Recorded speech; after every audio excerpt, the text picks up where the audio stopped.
Moscow ഞങ്ങളുടെ ജീവിതത്തിലെ ഒരു അനുഗ്രഹം എന്തായിരുന്നു ചോദിച്ചാൽ ഞങ്ങളുടെ കുഞ്ഞുങ്ങളൊക്കെ കുറച്ച് പ്രായം എൻ്റെ മൂത്ത മകൾ 10th പാസ്സായതിനു ശേഷമാണ് മോസ്കോയിൽ. ഇപ്പോൾ രണ്ടാമത്തെ മകളന്ന് 8ാം ക്ലാസ്സിൽ പഠിക്കുന്നു, 8th മോന് 6th. അപ്പം കുഞ്ഞുങ്ങളൊക്കെ ഈ ജീവിതം കാണാനും അവർക്ക് ഇച്ചിരിയൊക്കെ അവിടുത്തെ നല്ല കാര്യങ്ങളൊക്കെ എൻജോയ് ചെയ്യാനും ഒക്കെയുള്ള സമയങ്ങൾ ആയിരുന്നു.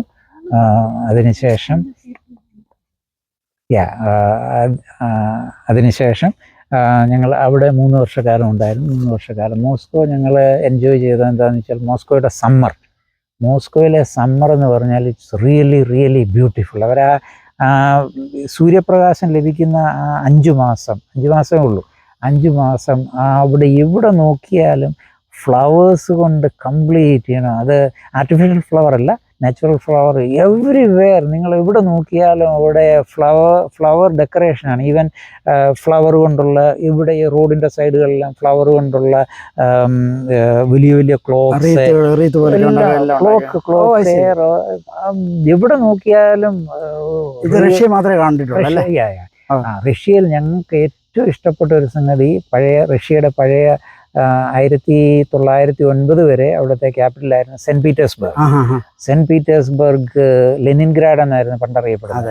സെന്റ് പീറ്റേഴ്സ്ബർഗിൽ ഞങ്ങളൊരു 5 ദിവസത്തെ ഒരു യാത്ര ചെയ്തിരുന്നു. അവിടെ ഇറ്റ്സ് റിയലി ബ്യൂട്ടിഫുൾ. നമ്മളവിടെ ചെന്നാൽ അവിടുത്തെ ഓരോ ബിൽഡിങ്സ്, ഓരോ ചർച്ചുകളൊക്കെ ഹ്യൂജ് ചർച്ചുകളും അത് മാത്രം ഭംഗിയായിട്ടാണ് അവരത്. ഓർത്തഡോക്സ് ചർച്ചുകളാണോ? അതെ, ഓർത്തഡോക്സ് ചർച്ചുകളാണ്. ആക്ച്വലി കമ്മ്യൂണിസ്റ്റ് ഭരണം ഏറ്റെടുത്തതിന് ശേഷം ലെനിന് അതെല്ലാം ഇടിച്ചു കളയാനായിട്ട് അവർക്കൊരു താല്പര്യം ഉണ്ടായിരുന്നു. ഇത് ചിലപ്പം ഞാൻ വായിച്ചറിഞ്ഞിട്ടുള്ളതാണ്. പക്ഷേ അദ്ദേഹം അതിന് സമ്മതിച്ചില്ല. അതൊക്കെ വലിയ വലിയ ബാൺസായിട്ട് അവർ കൺവേർട്ട് ചെയ്തു.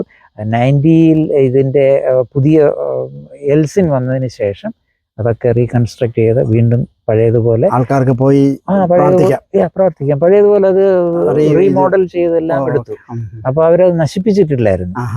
അതുകൊണ്ട് അവിടുത്തെ അതെല്ലാം റിയൽ മോണുമെന്റ്സ് ആണ്. പിന്നെ നമുക്കറിയാമല്ലോ ക്രെംലിൻ, അതൊക്കെ ജീവിതത്തിലെ വലിയ വലിയ അനുഭവങ്ങളാണ്. അതൊക്കെ കാണാൻ സാധിച്ചു. സെന്റ് പീറ്റേഴ്സ്ബർഗ് കാണാൻ സാധിച്ചു. അവിടുത്തെ മെട്രോ സ്റ്റേഷനുകളെ സ്റ്റേഷൻ യെസ് അത് നമ്മൾ പറയാതിരുന്നാൽ അത് അവിടുത്തെ എല്ലാ മെട്രോ സ്റ്റേഷൻസും ഏകദേശം 100 വർഷക്കാലമൊക്കെ പഴയതാണെങ്കിലും അത് ഒത്തിരി വളരെ താഴ്ചയിലാണ് കേട്ടോ. എസ്കലേറ്ററിൽ നമ്മൾ കയറിയാൽ ഏകദേശം 2 മിനിറ്റൊക്കെ എടുത്താണ്. അവിടെ വിക്ടറി പാർക്ക് എന്ന് പറയുന്ന ഒരു മെട്രോ സ്റ്റേഷൻ, അതാണ് ഏറ്റവും ഡീപ്പസ്റ്റ് ആയിട്ടുള്ളത്. അവിടുത്തെ ഒരു കാര്യം, 8 മില്യൺ ആളുകളാണ് അവിടുത്തെ മെട്രോ എല്ലാവരും യൂസ് ചെയ്യുന്നത്. ഓരോ 45 സെക്കൻഡ്സിൽ 45 to 1 മിനിറ്റിൽ ഓരോ ട്രെയിനും വന്നുകൊണ്ടിരിക്കും. അവിടെ ലക്ഷക്കണക്കിന് ആളുകൾ ഒരുപോലെ കടന്നു പോകുന്നു, ഒരുപോലെ തിരിച്ചു പോകുന്നു. അവിടെ ഒരു തരത്തിലുള്ള ഡിസിപ്ലിൻഡ്. അത് തന്നെയല്ല സെന്നി, ഓരോ സ്റ്റേഷനിലും 10 സെക്കൻഡ് അടുത്തേ നിർത്തുകയുള്ളൂ. പക്ഷേ അവിടെ നിന്ന് ആയിരക്കണക്കിന് ആളുകൾ വിത്തൗട്ട് എനി ഹിൻഡ്രൻസ് അകത്ത് കയറും, അതുപോലെ ഇറങ്ങും. വളരെ ക്ലിയർ ആണ്. കയറേണ്ടിയവർ നടുക്കൂടെ കയറും, ഇറങ്ങേണ്ടിയവർ 2 സൈഡിൽ കൂടെ ഇറങ്ങും. ബോംബെ പോലെ അല്ലല്ല, അത് ക്ലിയർ ആയിട്ട്. അതുകൊണ്ട് ആർക്കും ഒരു പ്രശ്നമില്ല. അവര് ഇറങ്ങുന്നു, ഇവർ കയറുന്നു, പോകുന്നു. കഴിയാത്തവര് അവിടെ നിൽക്കുന്നു. അടുത്ത 1 മിനിറ്റിനുള്ള അടുത്ത ട്രെയിൻ വരും. റഷ്യയിൽ എത്രമാത്രം യാത്ര ചെയ്തിട്ടുണ്ടാവും അങ്ങോട്ടും ഇങ്ങോട്ടും? റഷ്യയില് ആക്ച്വലി എനിക്ക് അന്ന് 2 കാര്യങ്ങൾ. ഒന്ന്, റഷ്യ പൊളിറ്റിക്കലി ഒത്തിരി ആക്റ്റീവായിട്ടുള്ള ഒരു കൺട്രി ആയിരുന്നു. അപ്പോൾ നമുക്ക് ഓഫീസിലെ തന്നെ ഞങ്ങളൊക്കെ 8 മണിയൊക്കെ ആയിട്ടാണ് പോകുന്നത്. പ്ലസ് കുഞ്ഞുങ്ങളുടെ പഠിത്തം. കുഞ്ഞുങ്ങളൊക്കെ എൻ്റെ മൂത്ത മകൾ അവിടുന്നാണ് 12th കംപ്ലീറ്റ് ചെയ്ത്. കുഞ്ഞുങ്ങളുടെ പഠിത്തം സ്കൂളിൽ നമ്മൾ ചില ദിവസങ്ങളിൽ പാരന്റ് ടീച്ചേഴ്സ് മീറ്റിങ്ങിനൊക്കെ പോവുക. പിന്നെ നമ്മുടെ ഫ്രണ്ട്സിൻ്റെയൊക്കെ വീടുകളിൽ പാർട്ടികളൊക്കെ അറേഞ്ച് ചെയ്യുക, അതിനൊക്കെ പോവുക. അപ്പം ഞങ്ങൾക്ക് ഒത്തിരി എക്സ്റ്റെൻസീവായിട്ടൊന്നും യാത്ര ചെയ്യാൻ ഒത്തിട്ടില്ലെങ്കിൽ ഞങ്ങൾ ഫ്രണ്ട്സ് എല്ലാം കൂടി ഓരോ വീക്കെൻഡുകളിലും അവിടെയുള്ള ഒരു 10 മെട്രോ സ്റ്റേഷൻ അപ്പുറേ ഉള്ള സ്ഥലങ്ങൾ പോവുക. പിന്നെ മോസ്കോയിൽ ഞങ്ങൾ റഷ്യൻ സർക്കസ്, അതിൻ്റെ അരീനയിൽ പോയി കണ്ടു. It's beautiful. അത് അത് നമുക്ക് അതിൻ്റെ ബ്യൂട്ടി ഒന്നും പറഞ്ഞറിയിക്കാനൊക്കെ അല്ല. അതൊക്കെ നമ്മൾ അവിടെ ഇരിക്കുന്ന ഓരോ നിമിഷവും നമ്മളത് എൻജോയ് ചെയ്യുക മാത്രമല്ല, അത്ഭുതത്തോടു കൂടിയാണ്. അതൊരു സംഗതിയാണ്. പിന്നെ അവിടുത്തെ പല പല സ്ഥലങ്ങളെ അവിടുത്തെ എന്താ പറയുക പ്ലാനറ്റോറിയം അങ്ങനെ വേരിയസ് മ്യൂസിയംസ് ഒക്കെ ഒത്തിരി കാണാനെത്തിയിട്ടുണ്ട്. പിന്നെ ഒരു കാര്യം എന്താണെന്ന് വെച്ചാൽ സെൻറ്റ് പീറ്റേഴ്സ്ബർഗിലെ അവിടുത്തെ മ്യൂസിയംസ് ഒക്കെ കാണണമെങ്കിൽ അത് മില്യൺസ് ഓഫ് ഐറ്റംസ് ആണ്. അപ്പം ഒരാഴ്ചയൊക്കെ നടന്നാലും അത് കാണാൻ പറ്റില്ല. നമ്മൾ ബിഗ് ആണ്. പിന്നെ നമ്മൾ 5 ദിവസത്തിനുള്ളിൽ കാണാവുന്ന കാര്യങ്ങളൊക്കെ കണ്ട് അനുഭവിച്ച് ഞങ്ങൾ തിരിച്ചു പോന്നു. മോസ്കോയിൽ നിന്ന് ഞങ്ങൾ നേരെ ഡൽഹിയിൽ വന്ന് 1 വർഷത്തിന് ശേഷം ഞങ്ങൾ കടന്നുപോയത് പോർട്ട് ഓഫ് സ്പെയിൻ. അതായത് ക്രിക്കറ്റിൻ്റെ വെസ്റ്റ് ഇൻഡീസ് പറയുമ്പോൾ ബ്രയൻ ലാറ, ബ്രാവോ, പോളാർഡ് ഒക്കെയുള്ള പോർട്ട് ഓഫ് സ്പെയിൻ. അതിൻ്റെ അത് നമ്മുടെ ട്രിനിഡാഡ് പോർട്ട് ഓഫ് സ്പെയിനിൽ അവിടാണ് ഗാവസ്കർ 71-ൽ 220 റൺസ് അടിച്ചത്. ഞങ്ങളുടെ വീടിന് വളരെ അടുത്തായിരുന്നു. ബ്രയൻ ലാറ താമസിക്കുന്ന ഞങ്ങളുടെ എംബസിയോട് ഒരു 1.5 മൈൽ ദൂരെയുള്ള സ്ഥലമായിരുന്നു അദ്ദേഹം. അവരൊക്കെ എംബസി ഹൈക്കമ്മീഷനാണ്. ഹൈക്കമ്മീഷനിൽ വിസ ഒക്കെ എടുക്കാനായിട്ട് വരുമായിരുന്നു. അത് തന്നെയല്ല, അവരൊക്കെ വളരെ ഡൗൺ ടു എർത്ത് ആളുകളാണ്. അവരോടൊക്കെ ഞങ്ങൾ ഒരിക്കൽ ഇങ്ങനെ ഹൈക്കിങ്ങിന് പോയപ്പോൾ ഞങ്ങൾ ഫ്രണ്ട്സ് കൂടി ഇങ്ങനെ സംസാരിച്ച് മുകളിലോട്ട് കടന്നു പോകുമ്പോൾ 4 വെസ്റ്റ് ഇന്ത്യൻ ആളുകൾ ഇങ്ങോട്ട് വരുന്നു. അപ്പം ഞങ്ങൾ അത്രയും നോക്കിയില്ല. ഉടനെ അതിലൊരാൾ ചോദിച്ചു, ആർ യു ഫ്രം ഇന്ത്യ? നോക്കിയപ്പോൾ ബ്രയൻ ലാറയും 3 ഫ്രണ്ട്സുമായിരുന്നു. അപ്പം ഞാൻ എൻ്റെ ഡൽഹിയിൽ നിന്ന് വന്ന ഒരു ഫ്രണ്ടിനെ അവിടെ കാണിക്കാനായിട്ട് ഞങ്ങളിങ്ങനെ നടന്നു പോകുമായിരുന്നു. അദ്ദേഹം ഹി വാസ് സോ എക്സൈറ്റഡ്. എന്നിട്ട് ഉടനെ അവരുടെ കൂടെ ഫോട്ടോ എടുക്കുകയൊക്കെ ചെയ്തു. അപ്പോൾ അവർ പറഞ്ഞു, എൻ്റെ വീട് ഇവിടാണ്, നിങ്ങൾ എംബസിയിൽ നിന്നാന്ന് പറയും, ഹൈ കമ്മീഷനാന്ന് പറഞ്ഞു. Okay, you are welcome here, ഞങ്ങളുടെ വീട്ടിലോട്ട് വരണമെന്നൊക്കെ പറഞ്ഞ് വെൽക്കം ഒക്കെ ചെയ്തു. പക്ഷെ നമുക്ക് പോകാനൊന്നും പറ്റില്ല, ഇത് വേറൊരു സംഗതി. അങ്ങനെ അവിടെ ആക്ച്വലി ഞങ്ങൾ അവിടെ കണ്ട ഒരു സംഗതി എന്താണെന്ന് ചോദിച്ചാൽ, അവിടെ ഒരു വലിയ centre of the port of Spain അവിടെ വലിയൊരു മൈതാനമുണ്ട്. അതിന് ചുറ്റും 3.5 കിലോമീറ്ററാണ്. അപ്പോൾ ആളുകളെല്ലാം വാക്കിങ്ങിന് അവിടെ വരും. അത് രാവിലെ 4 മണി തൊട്ട് രാത്രി 12 വരെ എപ്പോഴും ആളുകൾ അവിടെ കാണും.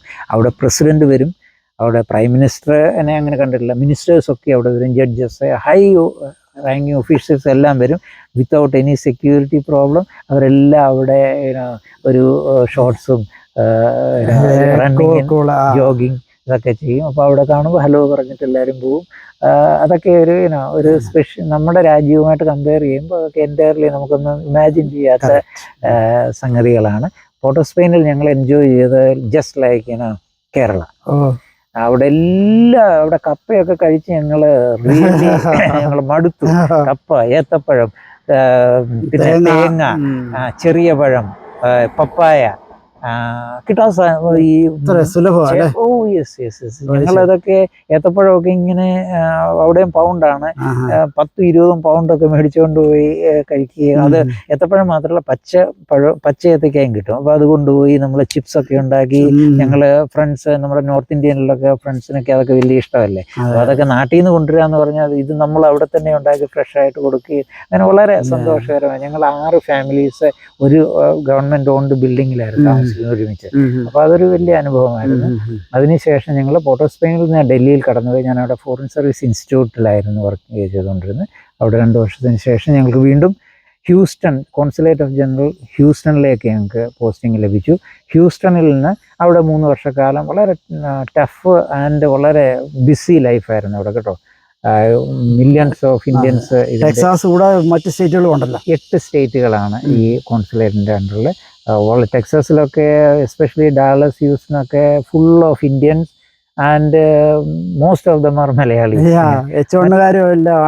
കൂടുതൽ പാസ്പോർട്ട്, പിന്നെ OCI കാർഡ്സ്. കാരണം സിറ്റിസൺഷിപ്പ് എടുക്കുന്നവരിങ്ങനെ ഓരോ വർഷവും ലക്ഷക്കണക്കിന് ആളുകൾ കിട്ടുന്നുണ്ടല്ലോ. അപ്പോൾ അത് വളരെ വളരെ ബിസി ആയിട്ടുള്ളൊരു സ്റ്റേഷനാണ്. അതിനുശേഷം ഞങ്ങൾക്ക് ആഫ്രിക്കയിൽ എറിട്രിയ എന്നൊരു രാജ്യത്തേക്ക് 11 മാസത്തേക്കൊരു ലാസ്റ്റ് പോസ്റ്റിംഗ് ലഭിച്ചു. അവിടെ നിന്ന് ഞാൻ റിട്ടയർ ചെയ്തു, നാട്ടിൽ കടന്നുപോയി. സുഡാനോട് നെക്സ്റ്റ് പറയാൻ ആഗ്രഹിച്ചത് അതിൻ്റെ നെയ്ബറിംഗ് കൺട്രിയാണ് സുഡാൻ, എത്യോപ്യ ആൻഡ് ഈജിപ്ത്. അതിൻ്റെ ഈസ്റ്റേൺ സൈഡ് റെഡ് സീ ആണ്. ഓക്കെ, ഞങ്ങൾക്ക് ആദ്യത്തെ ഞങ്ങളുടെ പോസ്റ്റിംഗ് സുഡാനായിരുന്നു. സുഡാനിൽ നിന്ന് ഞങ്ങൾ അമേരിക്കയിലേക്ക് വാഷിങ്ടണിലേക്ക് കടന്നുപോയി. അതിനുശേഷം ആ സർക്കിൾ ഇങ്ങനെ കംപ്ലീറ്റ് ചെയ്യാനായിട്ട് ഞങ്ങൾ ഹ്യൂസ്റ്റണിൽ വന്നു. Houston America. അവിടുന്ന് ഞങ്ങൾ നേരെ സുഡാൻ്റെ നെക്സ്റ്റ് നെയ്ബറിങ് കൺട്രിയായ എറിട്രിയയിലേക്ക് ഞങ്ങൾക്ക് പോസ്റ്റിംഗ് കിട്ടി. ഞങ്ങൾ ആരംഭിച്ചിടത്ത് അവസാനിച്ചു. അത് വളരെ അതൊക്കെ കോയിൻസിഡൻസ് ആണ്. സർക്കിൾ കംപ്ലീറ്റ് ആക്കി ലൈഫിൻ്റെ ഒരു സ്പെഷ്യൽ സർക്കിൾ. ഞങ്ങൾ ഈ ഫോറിൻ അഫയേഴ്സിലുള്ള ജീവിതം അവസാനിച്ച് ഞങ്ങൾ നാട്ടിലേക്ക് കടന്നു പോകാൻ സാധിച്ചു. വളരെ വളരെ നല്ല അനുഭവങ്ങളാണ് ഞങ്ങൾ ഫേസ് ചെയ്തിട്ടുള്ള പ്രോബ്ലംസൊക്കെ ഇപ്പം ചിന്തിച്ച് നോക്കിയാൽ അതിൽ നിന്നൊക്കെ എങ്ങനെ കടന്നുപോയെന്നറിയത്തില്ല. കാരണം ഓരോ രാജ്യത്തും ചെല്ലുമ്പോൾ നമ്മൾ ഏത് റാങ്കിലുള്ള ആളാണെങ്കിലും ഫെസിലിറ്റീസ് ഉണ്ടെങ്കിലും എന്താണെന്നറിയാം, പുതുതായിട്ട് ഡ്രൈവിംഗ് ലൈസൻസ് എടുക്കണം, പുതുതായിട്ട് ബാങ്ക് അക്കൗണ്ട് തുടങ്ങണം, കുഞ്ഞുങ്ങളുണ്ടെങ്കിൽ അവർക്ക് സ്കൂൾ കണ്ടുപിടിക്കണം, അവർക്ക് അഡ്മിഷൻ ലഭിക്കണം, കുഞ്ഞുങ്ങൾ ഇന്ത്യയിലോ മറ്റു രാജ്യങ്ങളോ ആണെങ്കിൽ അവരുടെ കാര്യങ്ങൾ ഒക്കെ ഒത്തിരി സിം കാർഡ് എല്ലാം പുതുതാണ്. എവറിത്തിങ്, മൊബൈല്, പുതിയ ഫ്രണ്ട്സ്, പുതിയ ഭാഷ, പുതിയ കൾച്ചർ, ഓരോരുത്തരുടെയും കൾച്ചർ അനുസരിച്ചല്ല നമുക്ക് മറ്റുള്ളവരോട് ഇടപെടാനൊക്കെ ഉള്ളൂ. അപ്പം അതൊക്കെ ഒരു ജീവിതത്തിലെ വലിയൊരു അനുഭവമായിരുന്നു. ഇതൊക്കെ എന്നെപ്പോലെ ഒരു നെടുങ്കുന്നം പഞ്ചായത്തിൽ ചേലക്കൊമ്പ് എന്ന സ്ഥലത്ത് ഒരു ചെറിയ ഒരു വില്ലേജിൽ ജനിച്ച് വളർന്ന ഞാൻ ഇങ്ങനെ ലോകത്ത് വളരെ രാജ്യങ്ങളിൽ കടന്നു പോകാനും പല ഡിഗ്നിറ്ററീസിനെയും കാണാനും സംസാരിക്കാനും അവരെയൊക്കെ റിസീവ് ചെയ്യാനും അവരോട് സംസാരിക്കാനും ഒക്കെ അവസരം ലഭിച്ചു. It was really a big blessing. Okay Babu, ചുരുക്കുന്നതിന് മുമ്പ് ഒരു ചോദ്യം കൂടെ ചോദിക്കാനുള്ളത്, ഈ പറഞ്ഞ രാജ്യങ്ങളിലെല്ലാം പോയതിൽ ഏറ്റവും നന്നായി സംസാരിക്കാൻ പറ്റുന്ന ഭാഷ ഏതെങ്കിലും പഠിച്ചോ? അറബിക്ക് ഉൾപ്പെടെ, അല്ലെ റഷ്യൻ ഉൾപ്പെടെ കേട്ടാൽ മനസ്സിലാവുന്ന ഏതെങ്കിലും ലാംഗ്വേജ്? റഷ്യനൊക്കെ നമുക്ക് കേട്ടാൽ മനസ്സിലാകും, വായിക്കാനും കുറച്ചൊക്കെ അറിയാമായിരുന്നു. പക്ഷേ എൻ്റെ ജോലിയോടനുബന്ധിച്ച് കുറച്ച് വർഷങ്ങൾ നമുക്ക് കൂടുതൽ പബ്ലിക് ഡീലിങ്സ് ഇല്ലായിരുന്നതുകൊണ്ട് സുഡാനിൽ ഞാൻ കോൺസുലർ ഡിവിഷനിലായിരുന്നുകൊണ്ട് തീർച്ചയായിട്ടും ആളുകളെ അവിടെ ഇംഗ്ലീഷും ഓഫ് കോഴ്സ് അറബിക് കുറച്ചൊക്കെ പഠിച്ചിരുന്നു. പിന്നെ Washington of course English, port of Spain English, യമനിൽ അറബിക് ആണെങ്കിലും നമുക്കന്ന് ഇംഗ്ലീഷും അറബിക്കും കുറച്ചൊക്കെ. അറബിക്ക് എനിക്ക് സുഡാനിൽ നിന്ന് കുറച്ചറിയാമായിരുന്നുകൊണ്ട് ചില വാക്കുകളൊക്കെ അറിയാം. നമ്മൾ അതുകൊണ്ട് മാനേജ് ചെയ്തെന്നേ ഉള്ളൂ. പിന്നെ മോസ്റ്റ്ലി എല്ലാം ഇംഗ്ലീഷ് സ്പീക്കിംഗ് കൺട്രീസ് ആയിരുന്നു. അതുകൊണ്ട് നമുക്ക് അതിനെപ്പറ്റി കൂടുതൽ മറ്റ് ഭാഷകളൊന്നും പഠിക്കുവാനായിട്ട് താല്പര്യമുണ്ട്. കുഞ്ഞുങ്ങളൊക്കെ സ്പാനിഷും റഷ്യനും ഫ്രഞ്ചും ഒക്കെ കുറച്ചൊക്കെ പഠിച്ചു. അത് അവരുടെ തേർഡ് ലാംഗ്വേജ് ആയിട്ടൊക്കെ അവർ പഠിച്ചിട്ടുണ്ട്. ഇനിയും പോകണമെന്ന് ആഗ്രഹമുള്ള ഈ പറഞ്ഞ രാജ്യങ്ങൾ ഏതെല്ലാം? എനിക്ക് ഇഷ്ടമുള്ള ഒരു കൺട്രി എറിട്രിയ. അത് ഇത്രയും സുന്ദരവും മറ്റ് വേൾഡ് വൈഡ് എല്ലാവരും നോക്കിയാൽ അവർ വലിയ ഒന്നുമില്ല, ഡെവലപ്മെന്റ് ഒക്കെ വളരെ. നോബൽ പ്രൈസ് മാത്രം കിട്ടിയിട്ടുണ്ട് പ്രസിഡന്റ്. അതെന്താന്ന് ചോദിച്ചാൽ അവരുടെ ട്രൂസ് ഉണ്ടായതിനു വേണ്ടിയാണ്.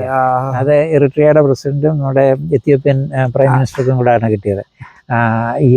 ഇത് അവിടുത്തെ ബ്യൂട്ടി, നാച്ചുറൽ ബ്യൂട്ടി, അല്ല. ശരി. അത് സുഡാനും സൊമാലിയൊക്കെ ഡെസേർട്ട് അല്ലേ? ഡെസേർട്ട് എന്ന് പറഞ്ഞാൽ Khartoum Nile, blue Nile and white Nile converge ചെയ്യുന്ന അവിടെ. ആക്ച്വലി അവിടെ ആ സ്ഥലം, സുഡാനുള്ള സ്ഥലം മുഴുവൻ നമ്മൾ കൃഷി ചെയ്താൽ ഒരിക്കൽ ഗവൺമെന്റ് ഓഫ് ഇന്ത്യയിൽ നിന്ന് അൺഒഫീഷ്യലായിട്ടുള്ള ഒരു സജഷൻ പോയതാണ്. അവിടെ നമ്മൾ കൃഷി ശരിയായിട്ട് ചെയ്യുകയാണെങ്കിൽ എൻ്റെ ആഫ്രിക്കയ്ക്കുള്ള ഫുഡ് കിട്ടാമെന്നാണ് പല വിദഗ്ധരും പറയുന്നത്. ഓക്കെ. സോ ശരിക്കും പറഞ്ഞാൽ ബാബു ഒരു ഗ്ലോബിന്റെ ഹാഫ് അല്ലേ കവർ ചെയ്തുള്ളൂ? ഒരു ഹാഫ് ഇല്ല, പെൻഡിങ്. ആക്ച്വലി എൻ്റെ ആഗ്രഹം, എനിക്ക് ഹ്യൂസ്റ്റണിലേക്ക് എൻ്റെ പോസ്റ്റിംഗ് വരുന്നതിന് മുമ്പേ ഞങ്ങൾക്ക് ചോയ്സ് കൊടുക്കാം. അപ്പോൾ ഞാൻ മോസ്റ്റ്ലി കൊടുത്ത ചോയ്സുകൾ യൂറോപ്പ് ആൻഡ് ഓസ്ട്രേലിയ. കാരണം ആ സൈഡിലേക്ക്, സൗത്ത് ഈസ്റ്റിലേക്ക് പോയിട്ടില്ല. പിന്നെ യൂറോപ്പിൽ ഞങ്ങൾ മോസ്കോ ചെയ്തെന്ന് പറഞ്ഞാൽ അതൊരു യൂറോപ്യൻ കൺട്രിയാണ്. കാരണം അതിൻ്റെ വലിപ്പം കൊണ്ട് യൂറോപ്പിലെ മറ്റേത് രാജ്യത്ത് പോയാലും നമുക്ക് ആ രാജ്യങ്ങളെല്ലാം കവർ ചെയ്യാം. അതുപോലെ ചെറിയ കൺട്രി. റഷ്യ എന്ന് പറഞ്ഞാൽ ഹ്യൂജ് കൺട്രി. എൻ്റെ ഒരു ആഗ്രഹം ഉണ്ടായിരുന്നു, ഇപ്പോഴും നടക്കാതിരിക്കുന്ന ഒരു ആഗ്രഹം, സൈബീരിയൻ റെയിൽവേ ട്രെയിനിൽ ഒന്ന് കയറണമെന്ന് ആഗ്രഹം ഉണ്ടായിരുന്നു. അത് വ്ളാഡിവോസ്റ്റോക്ക് മുതൽ ഈസ്റ്റ് മുതൽ വെസ്റ്റ് വരെ. അത് അതങ്ങ് മംഗോളിയ വരെ പോകുന്നു. 7 ദിവസത്തെ ജേണിയാണ്. അത് വലിയൊരു ആഗ്രഹം ഉണ്ടായിരുന്നു, അത് നടന്നില്ല. ദൈവം അനുവദിച്ചാൽ ജീവിതത്തിൽ എന്തെങ്കിലും അത് നടന്ന് കിട്ടണമെന്ന് എനിക്കൊരു ആഗ്രഹമുള്ള ഒരു സംഗതിയാണ്. അതാണ് ഒരു സംഗതി. പിന്നെ എനിക്ക് തീർച്ചയായിട്ടും വെസ്റ്റ് ഇൻഡീസിൽ ഒന്നുകൂടി ഞാൻ ജമൈക്കയിൽ അവിടെ പോയിട്ടുള്ളൂ. പിന്നെ ട്രിനിഡാഡ് ആൻഡ് ടുബേഗോ സെക്കൻഡ് കൺട്രി, ആ കൺട്രിയുടെ പാർട്ട് തന്നെയാണ്. ഞങ്ങൾ അവിടെ ഒക്കെ പോയിട്ടുണ്ട്. ബാക്കി മറ്റ് ഞാൻ ഈ 2 ജമൈക്കയിൽ മാത്രമേ അവിടെ നിന്ന് പോയുള്ളൂ. പിന്നെ ഞാൻ ഓഫ് കോഴ്സ് സൗത്ത് അമേരിക്കയിലെ ബൊഗോട്ട പ്ലസ് കൊളംബിയ പോകാനുണ്ട്. അവിടെ പോയി. അവിടെ പോയിട്ടുണ്ട്. ഒഫീഷ്യൽ ബ്രസീലും അങ്ങനെ പോയില്ല. എൻ്റെ ഒന്നുകിൽ ബ്രസീൽ ഞാൻ ആഗ്രഹിച്ചിരുന്നു. പക്ഷെ എന്ത് പറ്റിയെന്ന് ചോദിച്ചാൽ, അന്ന് ഞങ്ങൾക്ക് ആ മീറ്റിങ്ങിൽ, എൻ്റെ പോസ്റ്റിംഗ് ഡിസൈഡ് ചെയ്യുന്ന ആ മീറ്റിങ്ങിൽ അമേരിക്കയിലെ 3-4 മിഷൻസിലെല്ലാം വേക്കൻസി ഉണ്ടായിരുന്നു. ഞാൻ ജസ്റ്റ് അതും കൊടുത്തു. അപ്പം ദൈവത്തിൻ്റെ ഹിതമായിരുന്നു. കാരണം ഞങ്ങളുടെ ജീവിതത്തിലെ മറ്റ് സംഭവങ്ങൾ, അതിന് ലേറ്റർ ഓൺ സംഭവിച്ച സംഭവങ്ങൾ കാണുമ്പോൾ അത് ദൈവത്തിൻ്റെ ഹിതമായിരുന്നു. അത് ഇറ്റ് വാസ് ഫോർ ഗുഡ് എന്ന് ഞങ്ങൾ മനസ്സിലാക്കി. ഞങ്ങളത് ഇനിയും യൂറോപ്പും ഓസ്ട്രേലിയയും ഒക്കെ ദൈവം ഞങ്ങൾക്ക് അതിനുള്ള അവസരം തരും എന്നുള്ള വിശ്വാസവും, അങ്ങനെ തന്നെങ്കിൽ പോകണമെന്നുള്ള ആഗ്രഹവും ഇപ്പോഴും മനസ്സിലുണ്ട്. Thank you Babu. Houston voice സഹകരിച്ചതിൽ ഒത്തിരി സന്തോഷം. Thank you very much. കാണാൻ വേണ്ടി അടുത്ത വീട്ടിലേക്ക് എത്തിക്കാം. Thank U.